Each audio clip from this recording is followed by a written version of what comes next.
Isang punit. Hindi ito isang maliit na tastas lang sa tahi. Ito ay isang malupit na punit mula sa ilalim ng braso ng mamahaling damit hanggang sa baywang, na para bang sinadyang wasakin ng isang galit na kamay.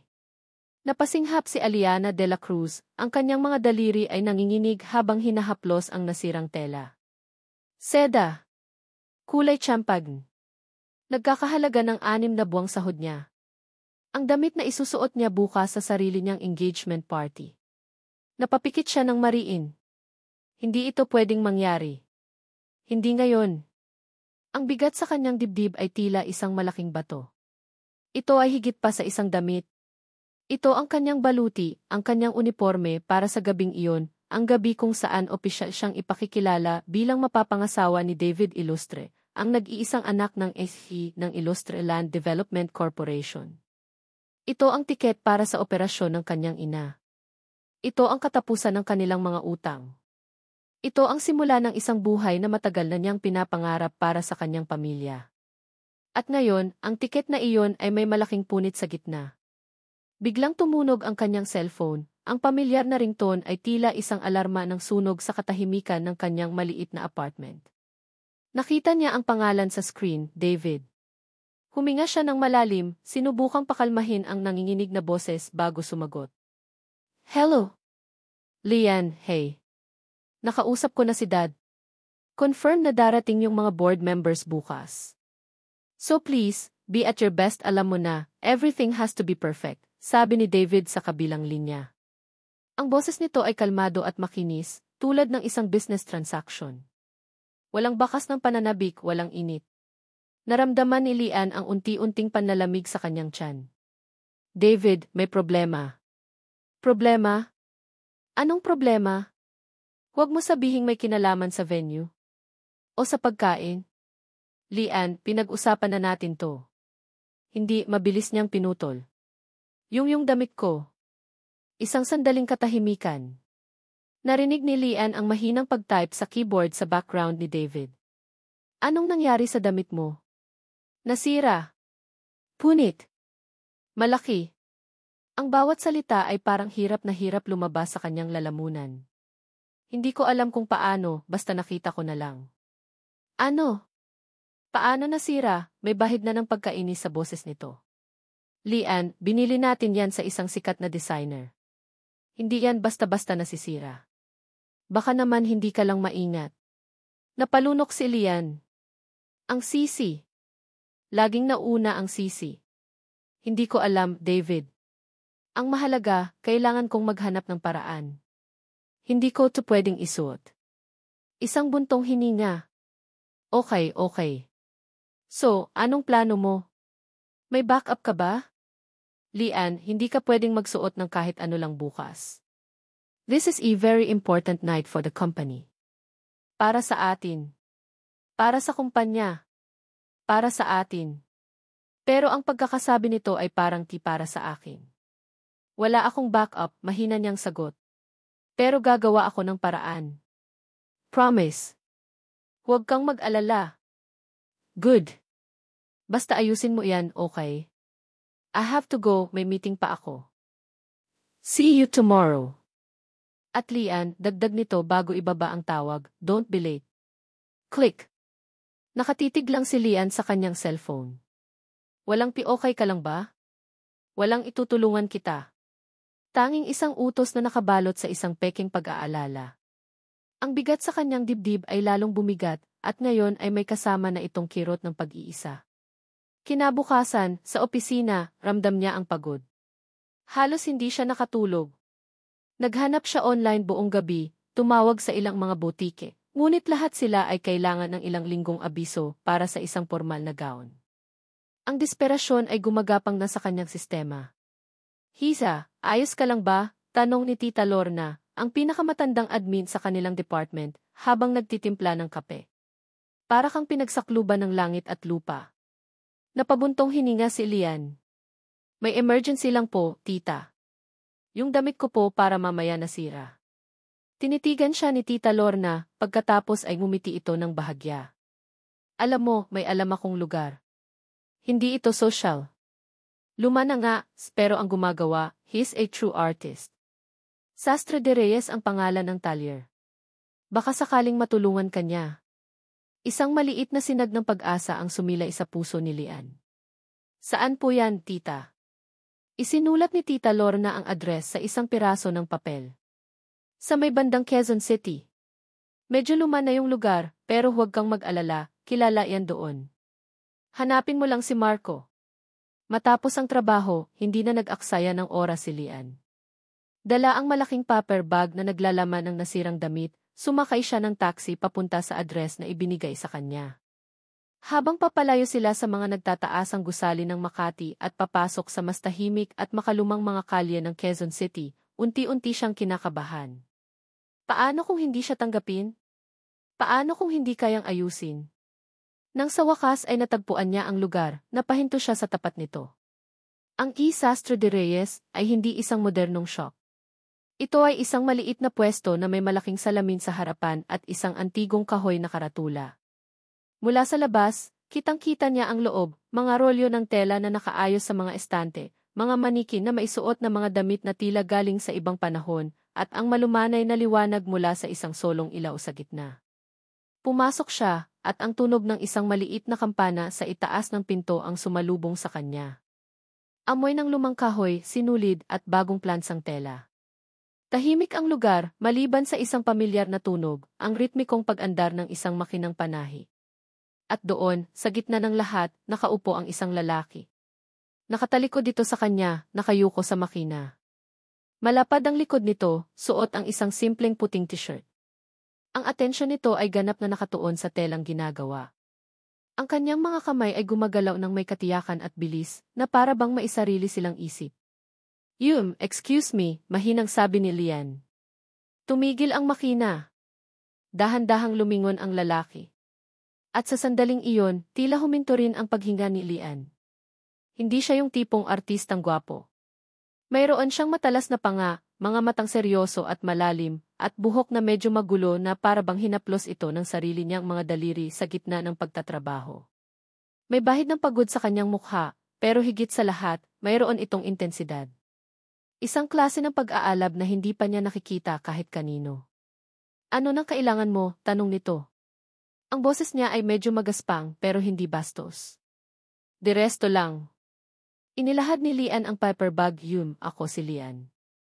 Nirecommend ka sa akin ng katrabaho ko.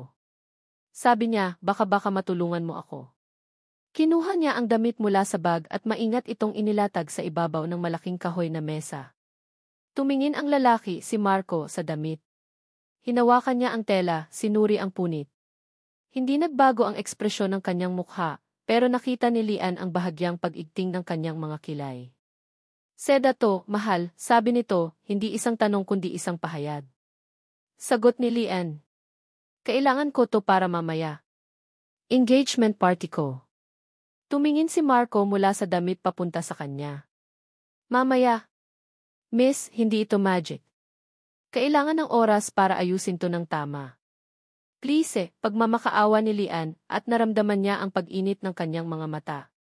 Hindi niya gustong umiyak sa harap ng isang estranghero, pero ang bigat ng lahat ay bumabagsak na sa kanya.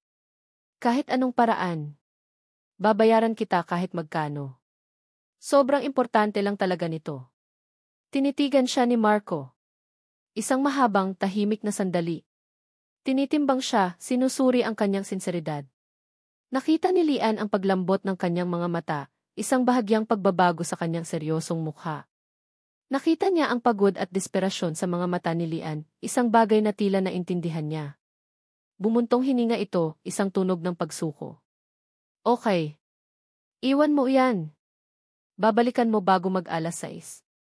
Isang malaking alon ng ginhawa ang bumalot kay Lian. Talaga? Thank you. Maraming salamat. Halos gusto niyang yakapin ito sa sobrang pasasalamat. Umiti siya, isang tunay at malawak na ngiti, at sa unang pagkakataon, nakita niyang bahagyang umangat ang sulok ng labi ni Marco. Sige na.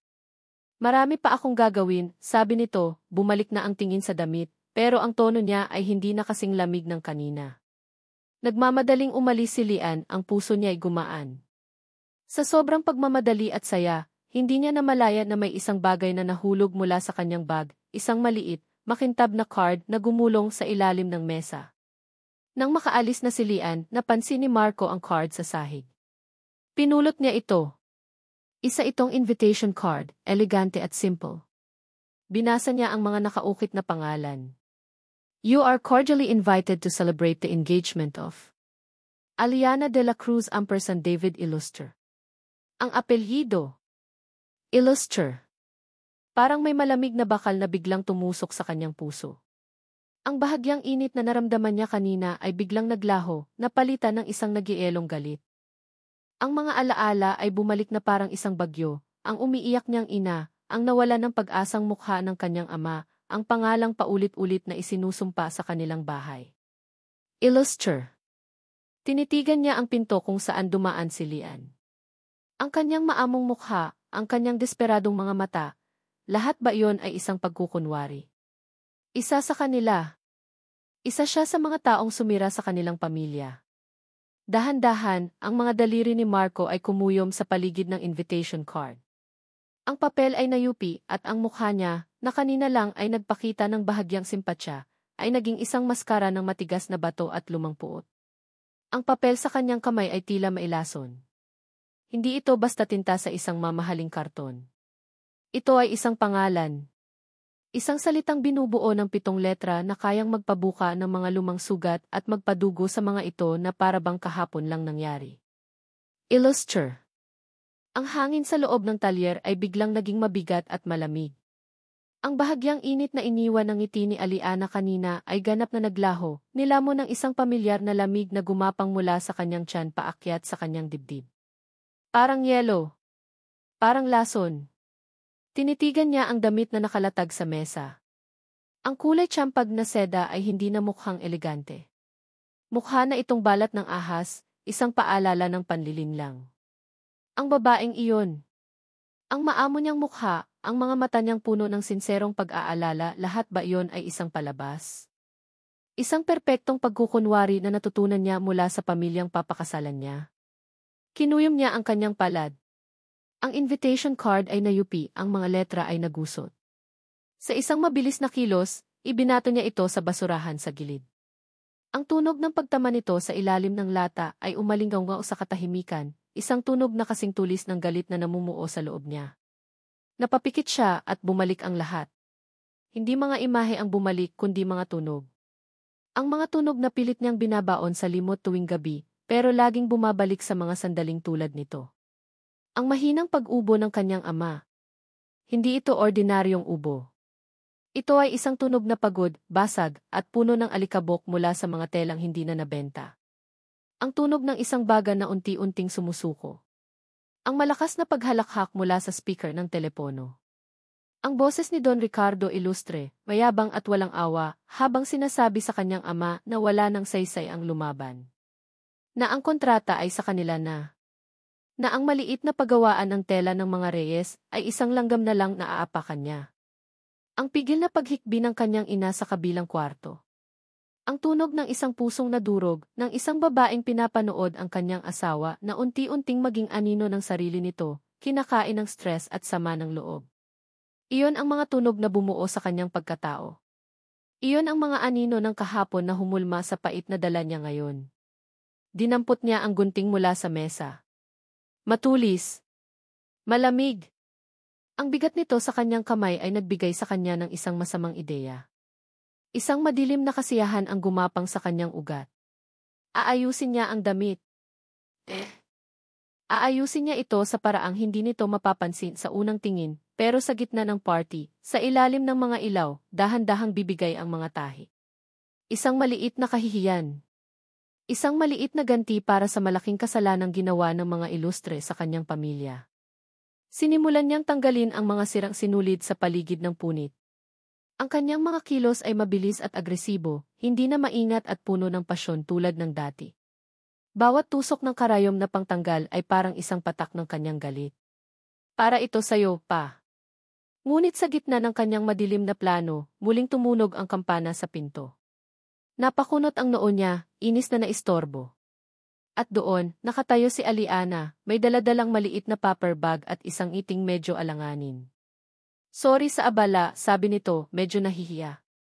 Naiwan ko yata yung invitation card ko. Pero naisip ko lang, baka hindi ka pa naghahapunan. Inilapag nito ang paper bag sa isang maliit na espasyo sa mesa. Siopaw lang yan. Paborito kasi ng nanay ko. Sana magustuhan mo. Natigilan si Marco. Nakatitig lang siya sa paper bag, isang simpleng pagkain. Isang bagay na pamilyar at mabait. Pagkatapos ay tumingin siya kay Aliana. Sa ilalim ng malumanay na ilaw ng talyer, mas nakita niya ng malinaw ang kanyang mukha. Nakita niya ang maitim na bilog sa ilalim ng mga mata nito, isang palatandaan ng pagod at kakulangan sa tulog. Nakita niya ang sinseridad sa kanyang ngiti, kahit pa ito'y may bahid ng pag-aalala. Hindi siya mukhang isang ilustre. Hindi siya mukhang katulad ng mga taong tumawa habang ang pamilya niya ay nagdurusa. Mukha siyang pagod. Mukha siyang isang ordinaryong tao na pasan ang mundo sa kanyang mga balikat. Salamat ulit, ha, sabi ni Aliana, at sa kanyang boses, narinig ni Marco ang tunay na ginhawa. Sinalba mo talaga ako. Sige, babalik na lang ako mamaya. At umalis na siya, kasing bilis ng kanyang pagdating, iniwan si Marco na nakatayo roon, nalilito. Ang galit niya ay hindi nawala, pero ngayon ay may kasama na itong pagdududa. Tinitigan niya ang siopaw, pagkatapos ay ang damit. Ang plano niyang sabotahe ay tila naging mura at mababaw. Napaupo siya. Anong gagawin niya? Napatingin siya sa isang lumang litrato na nakasabit sa dingding, ang kanyang ama, nakangiti habang hawak ang isang dekalidad na Amerikana. Ang kanyang ama ay isang tunay na sastre. Isang artist. Iginagalang niya ang kanyang trabaho. Iginagalang niya ang bawat tela, bawat sinulid.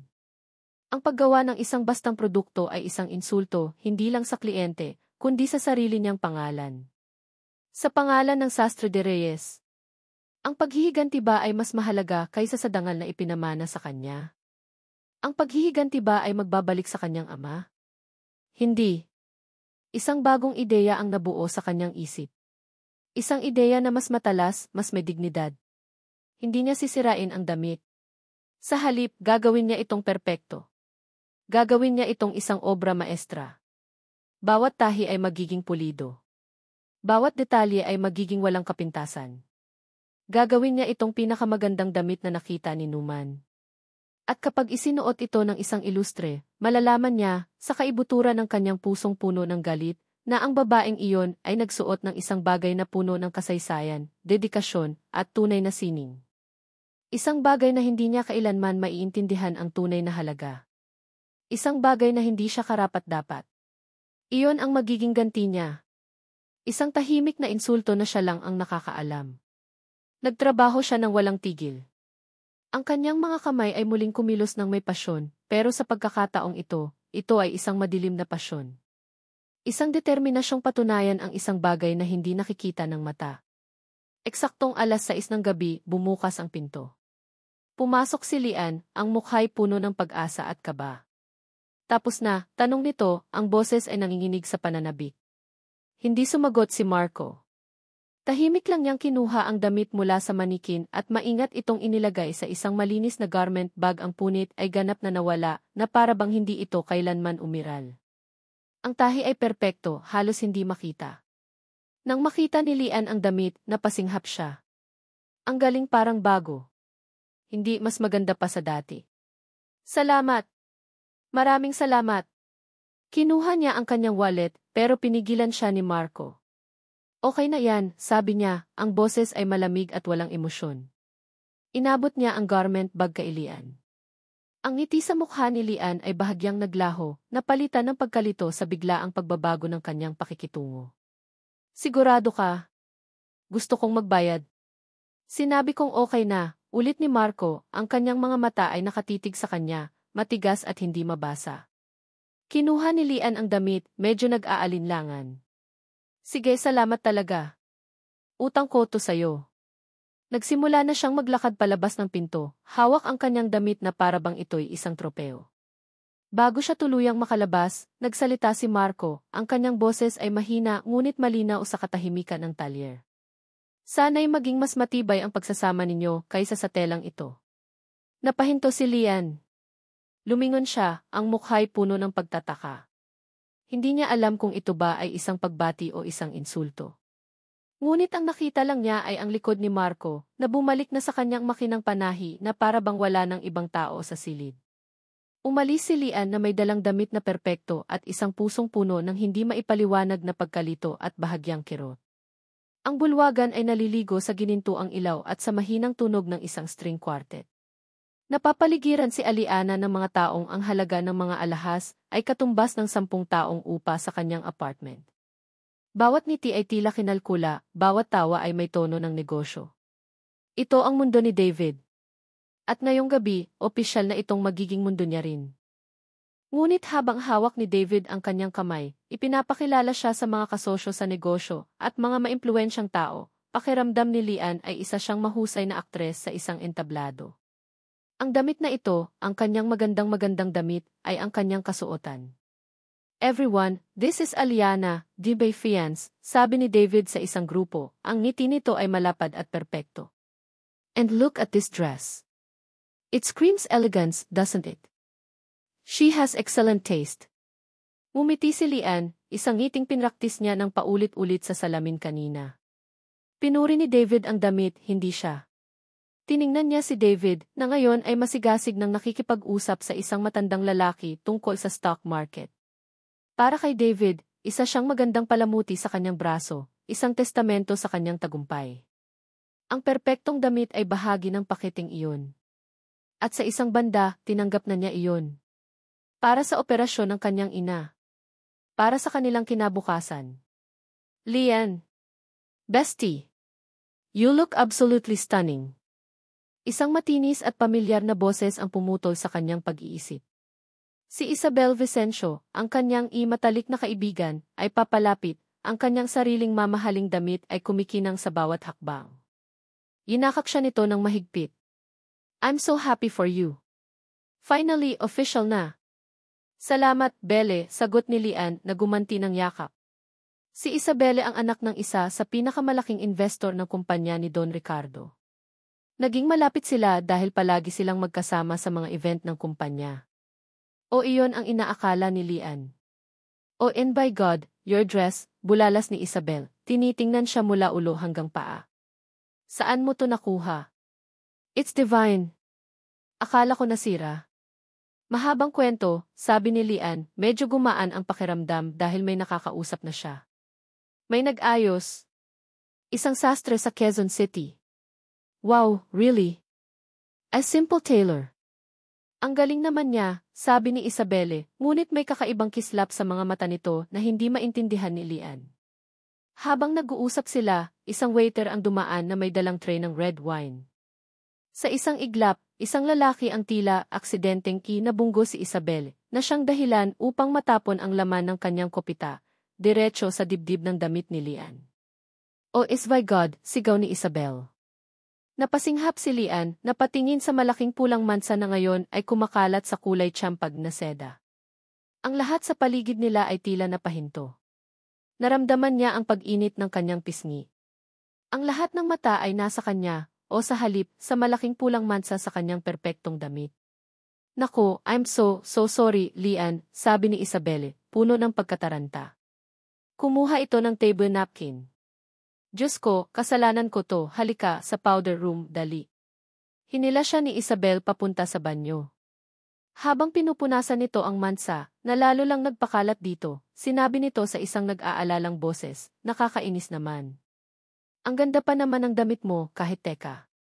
Napahinto si Isabel sa pagpunas. Tinitigan nito ng mabuti ang isang bahagi malapit sa kilikili, kung saan dating naroon ang punit. Ano to? Tumingin si Lian. Ano? Yung tahi, bulong ni Isabel, na para bang isang sikreto. Tingnan mo. Parang minadali. Medyo tabingi. Siguro dahil sa pagmamadali ng mananahi. Alam mo na, ang mga gawang kamay, minsan hindi talaga pulido. Hindi maaasahan. Tinitigan ni Lian ang tahi. Sa kanyang mga mata, mukha itong perpekto kanina. Ngunit dahil itinuro ito ni Isabel, bigla siyang nagduda. Baka nga. Baka sa ilalim ng maliwanag na ilaw ng bulwagan halata ito. Baka pinagtatawanan na siya ng mga tao sa likuran niya kanina pa. Ang hiya ay nagsimulang kumain sa kanyang kumpiyansa. At bigla, naaalala niya ang mga huling salita ng sastre. Sana'y maging mas matibay ang pagsasama ninyo kaysa sa telang ito. Hindi pala iyon isang pagbati. Isa pala iyong babala. Isang mapanuyang komento tungkol sa kalidad ng sarili niyang gawa. Ang pagkalito na naramdaman niya kagabi ay dahan-dahang nagiging maliit na tinik ng sama ng loob.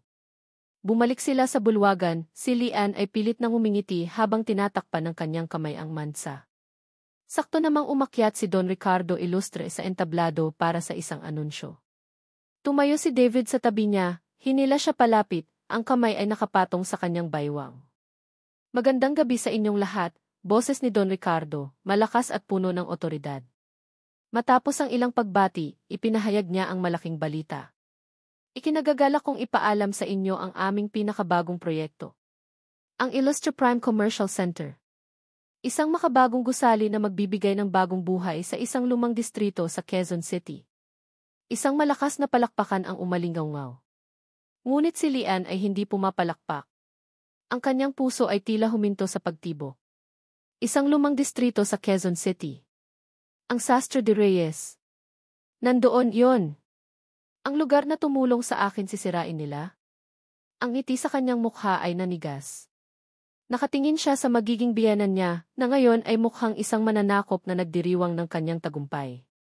Ang lahat ng kinang at ganda ng gabing iyon ay biglang naglaho, napalitan ng isang madilim at pangit na katotohanan. Pagka-uwi sa kanyang apartment, pagod na pagod ang katawan at isip ni Lian.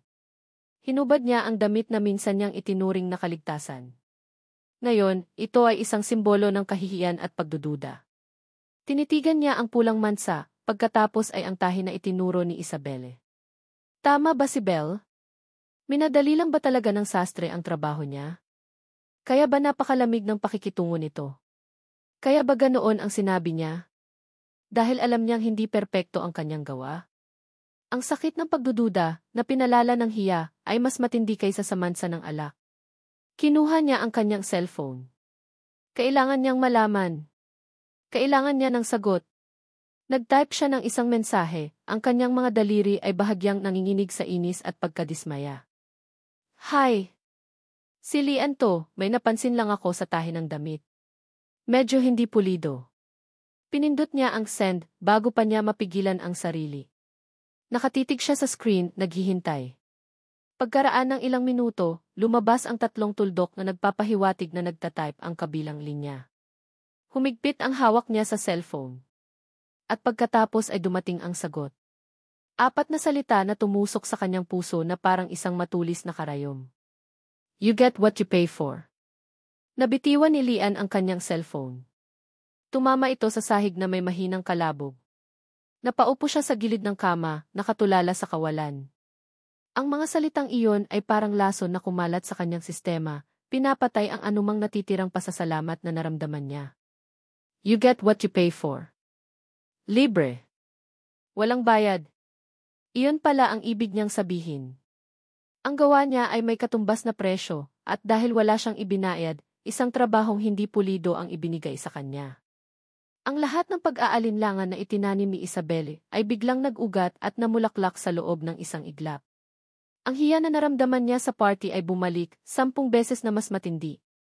Ang bawat papuri na natanggap niya para sa damit ay naging isang insulto. Bawat sulyap ay naging isang pangungutya. Naramdaman niya ang init sa kanyang mga pisngi, na para bang nakatayo pa rin siya sa gitna ng bulwagan, nakatingin ang lahat sa kanyang damit na may pulang mansa at mga tabinging tahi. Ang lamig ng pakikitungo ng sastre. Ang kanyang mga mapanuyang salita. Ang lahat ay may saysay na ngayon. Hindi siya tinulungan nito dahil sa kabaitan.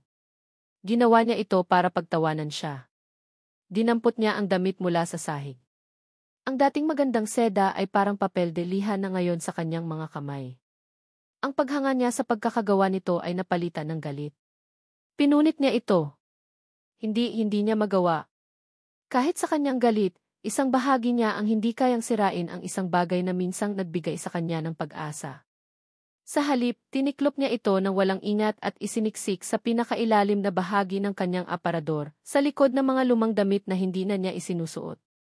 Itinago niya ito, tulad ng pagtatago niya sa kahihiyang nararamdaman niya. Ang anunsyo ni Don Ricardo ay bumalik sa kanyang isipan. Ang Illustre Prime Commercial Center. Ang demolisyon ng isang buong distrito. Kasama na roon ang maliit na tindahan na pinagmulan ng kanyang kahihiyan. Isang maliit, masamang bahagi sa kanyang puso ang nagsabing, mabuti nga. Mabuti nga sa kanya. Kung mawawalan siya ng talyer, iyon ang kabayaran sa ginawa niyang panloloko sa kanya.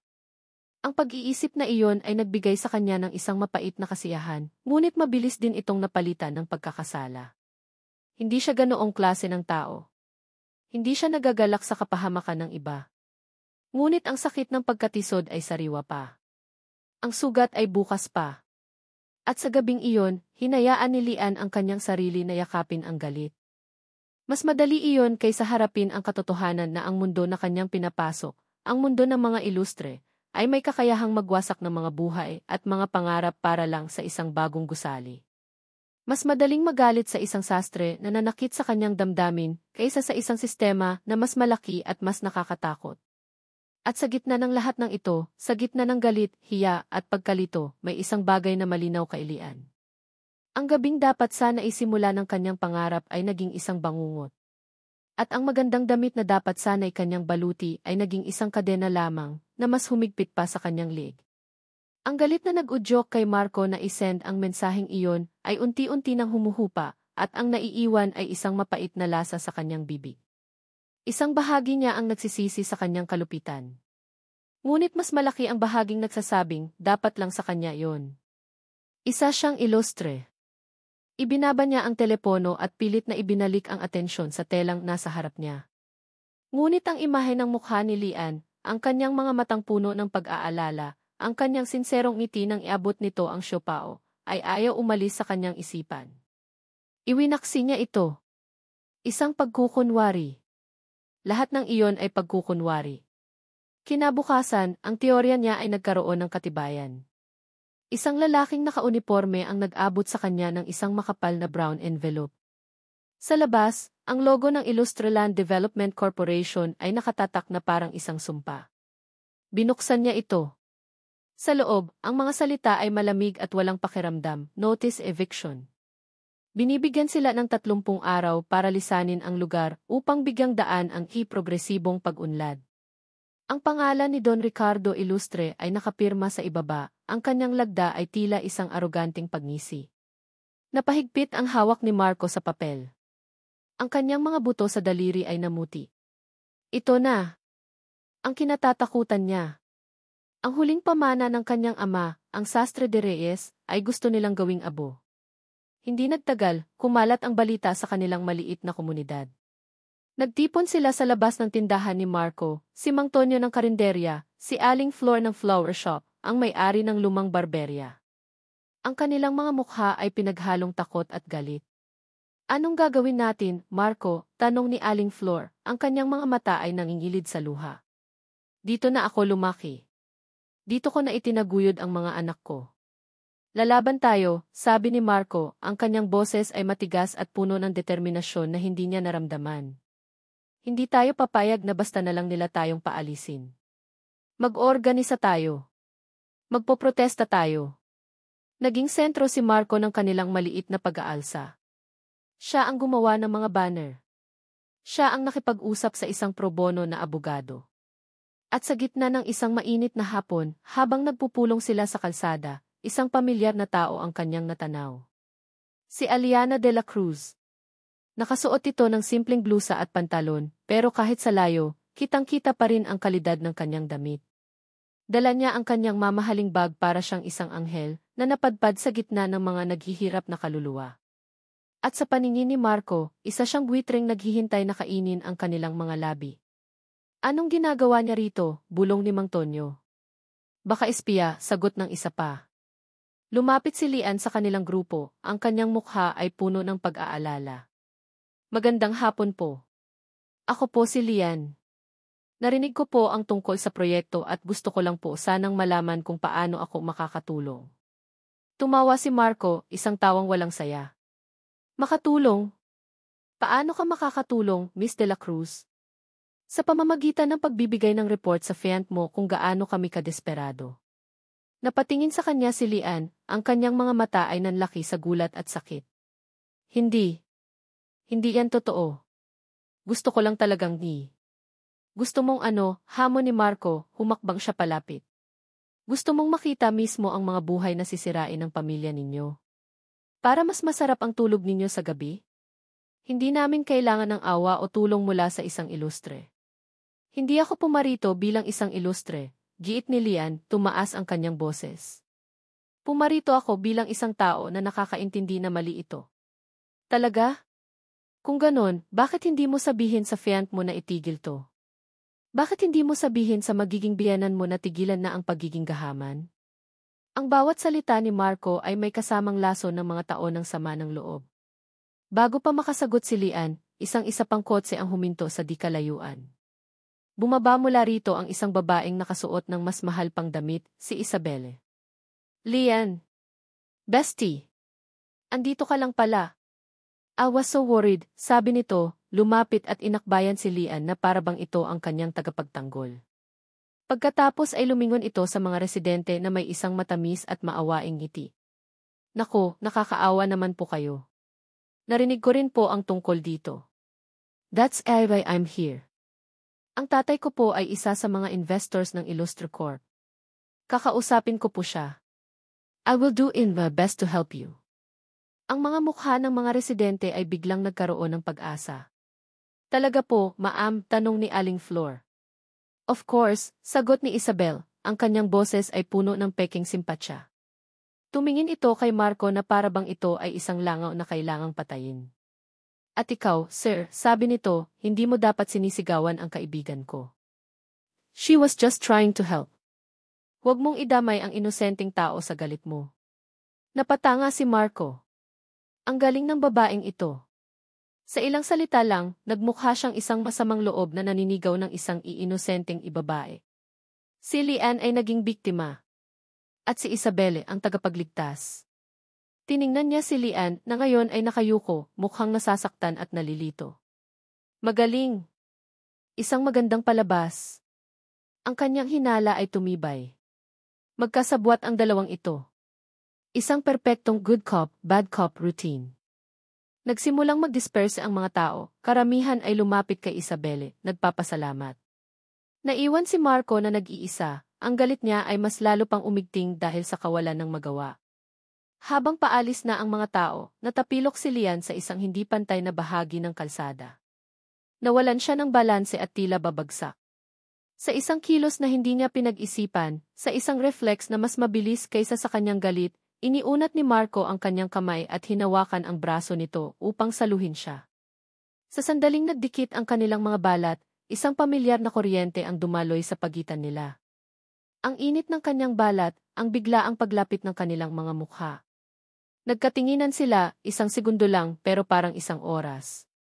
Sa mga mata ni Lian, wala siyang nakitang pagkukunwari, kundi purong gulat at isang bagay pa na hindi niya mapangalanan. Binitawan niya ito na para siyang napaso. Humakbang siya paatras, mas lalo pang nalito. Ang kanyang isip ay sumisigaw ng kikaaway, ngunit ang kanyang katawan ay tumugon sa ibang paraan.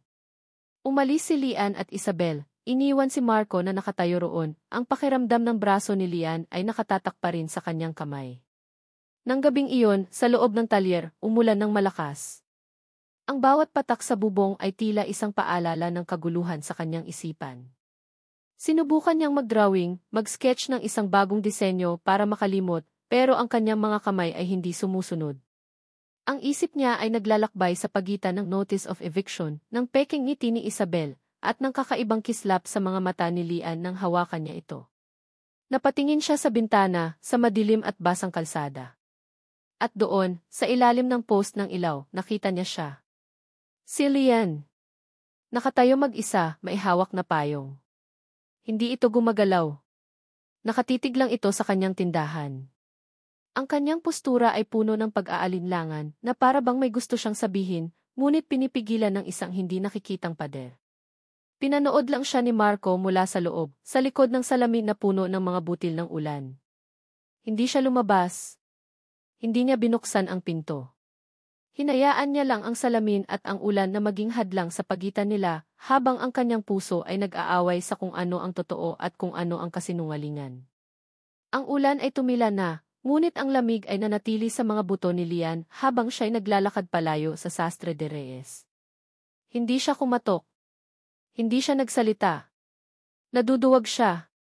Paano niya haharapin ang isang taong ang mga mata ay puno ng galit para sa kanya? Ngunit ang nakita niyang pagkalito sa mukha ni Marco kanina, kahit isang segundo lang, ay nagbigay sa kanya ng isang maliit, desperadong hibla ng pag-asa. Hindi niya maintindihan ang galit nito, pero naiintindihan niya ang sakit ng pagkawala.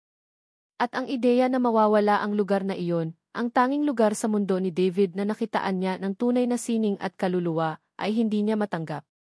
Kinabukasan, pumasok siya sa opisina na may bagong determinasyon. Hindi na siya ang Lian na basta na lang susunod.